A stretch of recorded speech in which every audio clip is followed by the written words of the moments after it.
The station covering all of the DMV. This is DC News Now.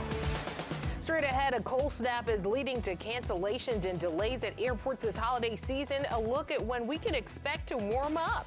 Plus, a 2-alarm fire in Prince George's County leaves nearly 24 searching for a home on this Christmas Eve.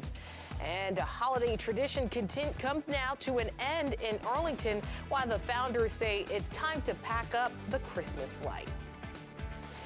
Good evening. Thanks for joining us on this Christmas Eve for DC News Now at 10. I'm Annalisa Gale. We start with a look at this frigid holiday weekend. Here's meteorologist Derek Bowen.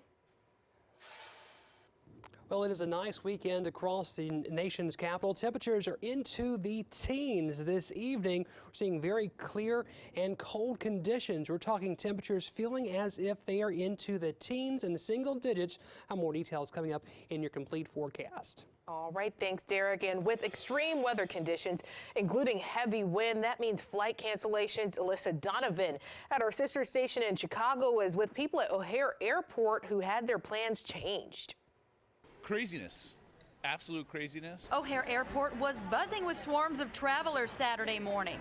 A lengthy TSA line catching people off guard as they entered Terminal 1. Kind of madness. It wraps all the way around, and it is at least an hour to 2 hour wait. Many grateful they arrived early for their flights and still holding out hope that after days of delays and cancellations, a little Christmas Eve magic may lead to a day of smoother travel.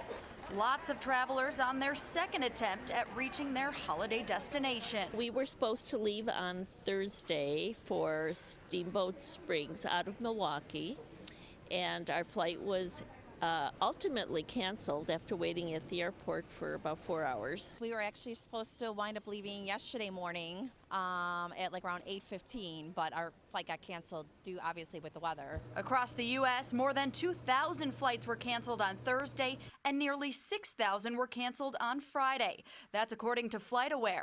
The site also reports that since Thursday, more than 25,000 flights were delayed. O'Hare, one of several major airports, hit hard with nearly 600 flights canceled on Friday. You are smiling still. Yeah, you have to go with the flow. Yeah, traveling is what it is these days. In addition to flight issues, travelers at O'Hare were also faced with transportation problems within the airport. The Airport Transit System, or ATS, which takes passengers between terminals, parking lots, and rental cars, was out of service starting at 3 p.m. Thursday until early Saturday morning. This left passengers waiting hours for shuttle buses to get them where they needed to go. The Chicago Department of Transportation issuing a statement today about the problem, saying in part, service of the Airport Transit Service resumed at 6 a.m. Saturday following an outage caused by extreme winter weather. CDA is keeping the bus shuttle service on standby in case of another outage of the transit system. At O'Hare, Alyssa Donovan, WGN News.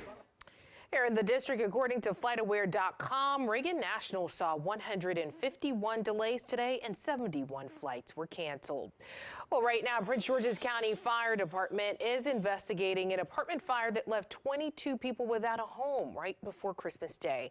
Our Yamari Sisse talked to some now left wondering how they'll manage in the next 24 hours. What started out as a small fire spread quickly throughout this Hyattsville apartment building. One woman told me that when she opened her door, all she saw was black smoke. Now, many of them were able to get out safely, but they had to leave behind everything, including their pets. It was like a bomb. Hearing the sound, my baby were crying. Both of them were just crying because the noise was like a bomb and the house was shaking. I just have to run for my dear life and for my kids' life.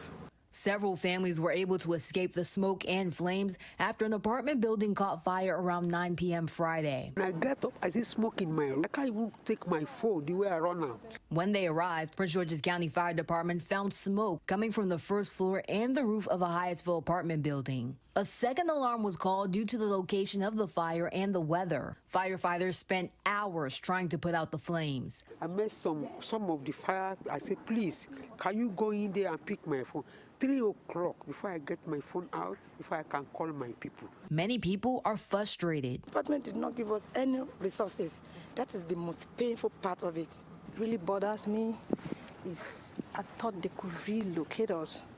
At least they could give us a place to stay for now. Some people are relying on their insurance for a hotel, and others staying with a friend until the American Red Cross gets back to them after the holidays. All of this happening right before Christmas and as the region sees temperatures in the single digits. I have 2 kids. Today is 24th, Christmas Eve. How do you want us to even celebrate the Christmas? But we thank God for life. That is the most important thing. All we need now is help from people. That's it. Reporting in Prince George's County, I'm Yalmarie Sase, DC News Now. And DC News Now reached out to the owners of that apartment complex, but so far we have not received a response. Also in Prince George's County, they're seeing a 31% increase from their December average when it comes to emergency responses. They dealt with over 600 incidents on Friday, including downed trees, multi-alarm fires, vehicle crashes, and more. And over in Montgomery County, fire and EMS were also busy Friday. Montgomery County Fire and Rescue responding to nearly 600 incidents. Typically, their daily average is between 350 and 400 calls. Well, yesterday, Congress made a last-minute move to avoid a federal government shutdown following a vote in the Senate. The House passed a $1.7 trillion spending plan. Correspondent Raquel Martin is on the Hill now with a breakdown of what's included. Because of winter storms, Speaker Pelosi says she wanted this to be an expedited vote, and she definitely got what she was asking for. Lawmakers were able to get this package across the finish line by early this afternoon, allowing lawmakers enough time to make it home for the holidays. Friday, House lawmakers passed a $1.7 trillion government funding bill. The motion is adopted. Before the vote, Speaker Nancy Pelosi said the package puts people over politics. This is truly a package for the people. The 4,000-page bill includes $858 billion in defense spending, raises the salaries of service members, and sends $45 billion to Ukraine. The package also includes billions for needs here at home, like $40 billion in disaster recovery funds. Shortly after the bill passed, President Biden praised new investments in cancer research, public safety, and health care coverage for veterans exposed to toxic burn pits. We have a big bill here because we have big needs for our country. But only 9 House Republicans agreed. This is a monstrosity. House Republican leader Kevin McCarthy, who's jockeying for the speaker's seat next year, called the bill shameful. The appropriations process has failed the American public, and there's no greater example. Once signed by the president, the government will remain funded through September of next year. An interesting note, only a fraction of lawmakers actually showed up in person to cast their vote, many of them taking advantage of a pandemic-era rule that would allow a colleague to vote on their behalf. For now in Washington, Raquel Martin, back to you guys.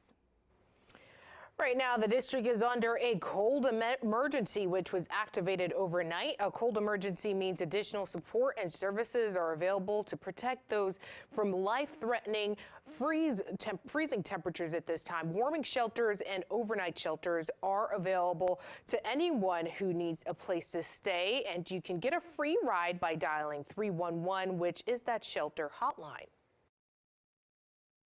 People can call on behalf of someone that they're just worried about. It's important to even call 911. 911 also can dispatch our shelter hotline to come pick up individuals. So we need to be good neighbors. New tonight, the D.C. Public Service Commission is urging D.C. residents to conserve electricity with temperatures in the teens tonight. They say to avoid putting strain on the electric grid by watching how many appliances you use and be sure to turn those lights off if you're not in those rooms. They say demand for electricity is expected to rise sharply between now and 10 a.m. on Christmas Day. And the cold is all anyone seems to be talking about around here. Our Marielle Carbone is checking in with those who were brave enough to step out on this cold weekend. No, people are not scared of the cold, but just because they are out here doesn't mean they aren't taking this weather seriously. They have their hats on, their gloves, their scarves on, and people tell me they are doing all of this just in the name of family. The wind is whipping and the temperature dropping. It is rough.